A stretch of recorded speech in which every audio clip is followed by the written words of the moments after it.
If you're looking for a Bluehost coupon code to save money on web hosting, you've come to the right place. In this video, I'll show you exactly how to claim the biggest possible discount on Bluehost step by step, and I'll share some beginner-friendly tips to help you choose the right plan and get started with confidence. When you visit the Bluehost website directly, you'll only see the standard prices. But if you use the special partner link I've placed in the video description, you'll automatically unlock a better deal, one that's not listed on their homepage and doesn't require a promo code. It's fully automatic. Just scroll down, click the first link in the description, and Bluehost will apply the best discount available as soon as the page loads. It's fast and simple. Now let's talk about the plans. If you're creating your first website and want something simple, the basic plan is usually the best choice. It supports one website, includes essential features, and is the most affordable option. If you're looking to sell online or want enhanced features like malware detection, faster page loads, and tools tailored for online businesses, the e-commerce essentials plan is a great value. It's a small step up in price, but it adds everything you need to start and grow a store with confidence. Regardless of the plan, all Bluehost hosting packages come with a free domain name for the first year, a free SSL certificate to secure your site,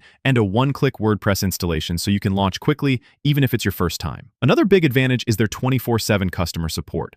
Whether you have a technical issue or just need help figuring something out, their support team is always available via chat or phone. Great for beginners who want extra peace of mind. Bluehost also offers a 30-day money-back guarantee. If you change your mind or decide it's not the right fit, you can cancel within the first month and get a full refund, no questions asked. During checkout, Bluehost may suggest optional add-ons like SEO tools, extra security, or email services. These aren't required to get started, so feel free to uncheck them if you're trying to stick to a budget. You can always add them later once your site is up and running. And once you've signed up, don't forget to check out the next video I've linked right here. It's a full step-by-step tutorial on how to build your WordPress website from scratch with Bluehost, from logging in to customizing your site and going live. That's it for now. Thanks so much for watching, and enjoy your Bluehost discount.